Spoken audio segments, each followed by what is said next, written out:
ஐயனார் துணை serialல அடுத்த வர எபிசோடில் அவங்க சென்னையை விட்டு போகவே இல்லை. ஒவ்வொரு இடமா தேடிக்கிட்டு இருக்காங்க. அதுக்கு அடுத்ததாக அரிசோட ஃபோட்டோவும் சந்தாவோட ஃபோட்டோவும் வச்சு எல்லார்கிட்டேயும் கேட்டுக்கிட்டு இருக்காங்க. அரிசை ஒரு சிலரை பார்த்ததா சொல்கிறாங்க. பக்கத்தில் இருக்கிற பில்டிங் வேலையை தான் அவங்க செஞ்சுக்கிட்டு இருக்காங்க.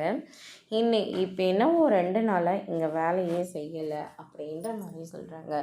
ஒரு வேளை வேறு எங்கேயாவது வேலை செய்கிறாங்கன்னு சொல்லிட்டு கேட்டு தெரிஞ்சுக்கோங்க அப்படின்ற மாதிரி சொல்லிடுறாங்க. அதுக்கு அடுத்ததாக பார்த்திங்கன்னா அப்படின்னா இங்கேயே இந்த அரேஸ் பையா வேலை செஞ்சுக்கிட்டு தான் இருக்கார். நம்ம ஃபோன் பண்ணால் ஃபோன் எடுக்க மாட்டேன்றாங்க அப்படின்னு சொல்லிட்டு ரொம்பவே கோவத்தில் இருக்காங்க. என்ன நடந்தாலே சரி, சந்தா இல்லாமல் இந்த ஊரை விட்டு நம்ம போகவே கூடாது அப்படின்ற அளவுக்கு யோசிக்க ஆரம்பிக்கிறாங்க. அதுக்கு அடுத்ததாக நம்ம அரேஸ் இருந்துட்டு நேராக சேரனுக்கு ஃபோன் பண்ணி நடந்த எல்லா விஷயத்தையும் சொல்லிக்கிட்டு இருக்காங்க. நம்ம பில்டிங்கை எங்கெங்கே கட்டுறன்ற வரைக்கும் அவங்க தெரிஞ்சு வச்சுருக்காங்க. சந்தாவை கொஞ்சம் சேஃபாக பார்த்துக்கோங்க அப்படின்ற மாதிரி சொல்கிறாங்க. வானதியோட வீட்டில் சந்தா ரொம்பவே சேஃபாக இருக்குது. நீங்கள் எதை நினச்சும் வருத்தப்படாத அரிசி, நீ முதல்ல சேஃபாக இரு அப்படின்ற மாதிரி சொல்கிறாங்க.